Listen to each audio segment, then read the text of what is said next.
Nolan Pierce should have trusted his instincts.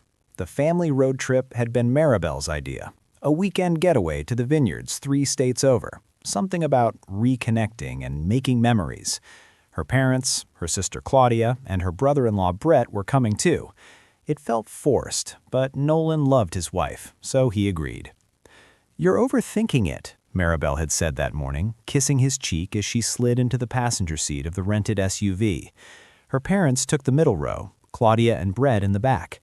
Nolan drove, following Maribel's directions through winding highways and small towns. They'd been on the road for 6 hours when Maribel suggested they stop at a rundown gas station near the state border. "I need to stretch my legs," she said sweetly. Nolan pulled in, noticing how isolated the place was. Just a single pump, a flickering convenience store sign, and miles of empty road in every direction. "I'll grab snacks," Nolan offered, climbing out. The others stayed in the vehicle, murmuring amongst themselves. He thought nothing of it. Inside, the clerk barely looked up. Nolan grabbed water bottles, chips, and candy bars, taking his time. When he walked back outside, his heart stopped. The SUV was gone. Nolan stood frozen, bags dangling from his hands. He spun around, scanning the empty lot. Nothing. He pulled out his phone and called Maribel. It rang once, then went to voicemail. He tried again. Same result. Then a text arrived from Claudia's number. "Let's see if he can handle it." A video followed. Maribel and her family laughing hysterically in the car, Brett filming as Maribel's mother wiped tears from her eyes. "He's probably freaking out right now," Maribel giggled, her face flushed with cruel amusement. Nolan's hands trembled. This wasn't a joke. This was humiliation. He tried calling again. Blocked. All of them had blocked him. The sun was setting, casting long shadows across the barren highway. Nolan looked around. No other cars, no buildings, except the gas station. The clerk inside had already turned off half the lights. He was stranded, alone, abandoned by the people who were supposed to love him. And somewhere, hundreds of miles away, his wife was laughing about it. Nolan spent the first hour in denial. He paced the gas station parking lot, calling rideshare apps that showed no drivers available in the area. The clerk, a weathered man named Earl, watched from behind the counter with detached curiosity. "Stranded?" Earl finally asked. "You could say that," Nolan muttered, his voice tight. Earl shrugged. "Nearest motel is 40 miles west. No buses run through here. Might want to settle in for the night." Nolan slumped against the brick wall outside, his mind racing. Why would Maribel do this? They'd been married for 4 years. Sure, things had been tense lately. Her late nights, working. Her growing distance. But this? This was beyond cruelty. As darkness fell, Nolan tried to piece together the clues. Maribel had been oddly insistent about this trip. Lucas Rain, her childhood friend and recent constant companion, had been invited but claimed he couldn't make it. Nolan had been relieved. Lucas always made him uncomfortable with the way he looked at Maribel, the inside jokes they shared. Now, sitting in the cold night air, Nolan wondered. Lucas had conveniently stayed behind. Maribel had orchestrated this entire trip. And now, Nolan was hundreds of miles away, unreachable, while Maribel had the house to herself. His stomach turned. Around midnight, a trucker named Dale stopped for gas. Nolan explained his situation, and Dale, a father of 3 with kind eyes, offered him a ride partway home. "I'm heading east anyway," Dale said. "Can't leave a man stranded like that." The ride took hours. Dale filled the silence with stories about his family, his years on the road. Nolan barely heard him. His mind was on Maribel, on the laughter in that video, on the possibility growing sharper with every mile. Dale dropped him off at a truck stop 30 miles from home at dawn. "Good luck, son," he said, gripping Nolan's shoulder. "Whatever's waiting for you, handle it with your head up." Nolan nodded, exhausted but determined. He caught a local bus, then walked the final 2 miles to his neighborhood. By the time he reached his street, the sun was fully risen, casting golden light over the quiet suburban homes. His house looked peaceful. Maribel's car was in the driveway. So was Lucas's silver sedan. Nolan's heart hammered as he approached the front door, his key already in hand. Nolan opened the door silently. The house was too quiet, the kind of quiet that screamed secrets. He moved through the entryway, his footsteps careful on the hardwood floor. The living room was empty, but he heard sounds from upstairs. Low voices, laughter, the creak of bed springs. His hands clenched into fists. He climbed the stairs slowly, each step deliberate. The bedroom door was ajar. Through the gap, Nolan saw them. Maribel was straddling Lucas on their bed, her dark hair cascading over her bare shoulders as she moved against him. Lucas's hands gripped her waist, his head thrown back in pleasure. They were so lost in each other they didn't notice Nolan standing in the doorway. "God, I missed this," Maribel breathed, leaning down to kiss Lucas deeply. "I hated waiting." "Worth it, though," Lucas murmured against her lips, his fingers tracing patterns on her skin. "Your family really came through. Stranding him like that? Brilliant." Maribel laughed, that same cruel laugh from the video. "He's probably still trying to figure out how to get home. We have all weekend." Nolan's vision blurred with rage, but something cold and calculating took over. He pulled out his phone, switched it to video, and began recording. He captured everything, their naked bodies intertwined, their whispered confessions, Maribel's admission that the entire trip had been a setup. "I can't believe he actually fell for it," Maribel said, rolling her hips as Lucas groaned beneath her. "He's so trusting, so pathetic." "You deserve better," Lucas said, pulling her down for another kiss, his hands roaming possessively over her body. "You always have."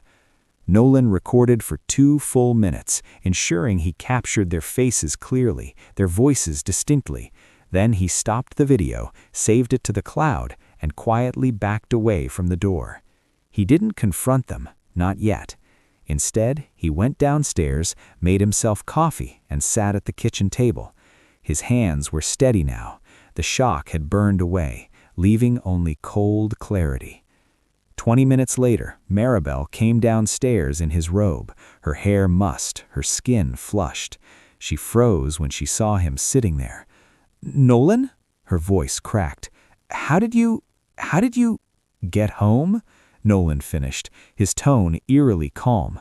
"About an hour ago. Interesting morning I've had." Lucas appeared behind her, shirtless and pale. "Man, listen, save it," Nolan interrupted, standing. He pulled out his phone and showed them the video thumbnail. "I have everything I need." Maribel's face went white. "Nolan, please, let me explain." "Explain what? That you orchestrated an entire family trip to humiliate and abandon me so you could fuck your friend in our bed?" Nolan's voice remained steady, which somehow made it more terrifying. "The video explains enough." The divorce proceedings moved swiftly. Nolan's lawyer, a sharp woman named Patricia Voss, called the evidence airtight.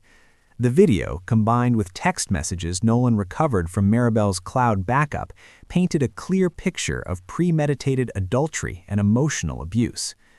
Maribel tried to fight back, claiming Nolan was controlling, that she'd felt trapped, but her family's cruel joke undermined any sympathy she might have garnered.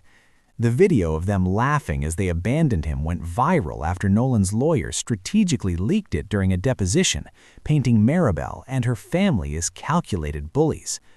"They can't claim you were abusive when they literally filmed themselves torturing you," Patricia said during one meeting.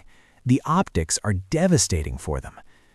Nolan moved out within a week, staying with his brother while the legal machinery churned. He felt hollowed out, but strangely free. The betrayal had cut deep, but surviving that night alone, clawing his way home through sheer determination, had revealed something important. He was stronger than he'd known. Lucas tried to reach out once, sending a rambling apology text that Nolan deleted without reading. Maribel's attempts were more persistent. Phone calls, emails, even showing up at his brother's house once, mascara-streaked and desperate. "It was a mistake," she sobbed on the doorstep. "I love you. We can fix this." Nolan looked at her, really looked, and saw a stranger. "You orchestrated my humiliation with your family, then fucked another man in our bed while I was fighting to get home. There's nothing to fix, Maribel. We're done." He closed the door on her pleas. The settlement was generous in Nolan's favor. He got the house, most of their savings, and Maribel was ordered to pay his legal fees. Her family, facing public backlash from the leaked video, quietly distanced themselves from her. Though Claudia sent Nolan a brief, inadequate apology, he never answered.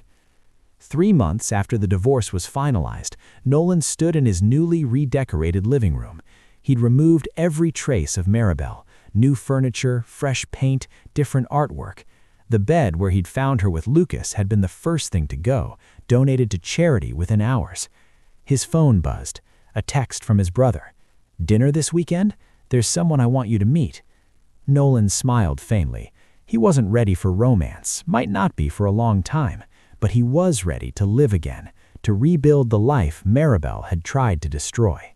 6 months later, Nolan barely recognized his own life. He'd thrown himself into work, earning a promotion at the engineering firm where he'd always been undervalued. His boss, impressed by Nolan's renewed focus and innovative designs, made him lead project manager on their biggest contract yet. "You've got a fire in you now," his boss remarked during the promotion announcement. "Whatever changed, keep it up." Nolan knew what had changed. He'd stopped shrinking himself to fit someone else's narrative. Maribel had always subtly criticized his ambitions, his hobbies, his friends, slowly isolating him until that road trip joke became possible. Now, free of her influence, he was remembering who he'd been before her. He reconnected with old friends, joined a hiking group, started taking photography classes. Life felt expansive again, full of possibility. The dinner his brother had mentioned turned into a monthly tradition. Through these gatherings, Nolan met Elena Rodriguez, a trauma nurse with warm brown eyes and an infectious laugh. She'd been through her own divorce, understood the complicated process of healing. They started as friends. Coffee after hiking group, dinner after photography class. Slowly, carefully, something deeper grew. One evening, sitting on a mountainside watching the sunset, Elena asked, "Do you ever regret how it ended? Wish you'd handled it differently?" Nolan considered this. "I regret trusting the wrong person, but how I handled it? No. I could have raged, destroyed things, made it ugly. Instead, I documented the truth and walked away with my dignity intact. That matters." "You're stronger than you think," Elena said softly, her hand finding his. "I know," Nolan replied, surprised by how true it felt. "I learned that the night they left me stranded. When you're abandoned in the middle of nowhere and you still find your way home, you realize you can survive anything." Elena squeezed his hand. They sat in comfortable silence as the sun painted the sky in brilliant oranges and purples. Nolan's phone buzzed. Another blocked number. Maribel had tried reaching out periodically, using different phones. He'd heard through mutual acquaintances that her relationship with Lucas had imploded spectacularly, that she'd lost her job after the scandal, that she regretted everything. He deleted the voicemail, without listening.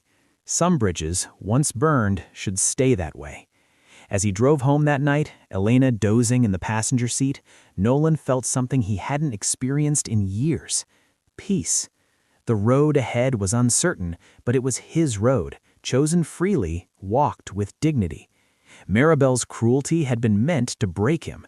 Instead, it had freed him. And that, Nolan thought as he pulled into his driveway, was the best revenge of all. Not destroying her, but building a life so good he barely remembered she existed. He was no longer the man who could be abandoned as a joke. He was the man who'd found his way home and kept walking towards something better.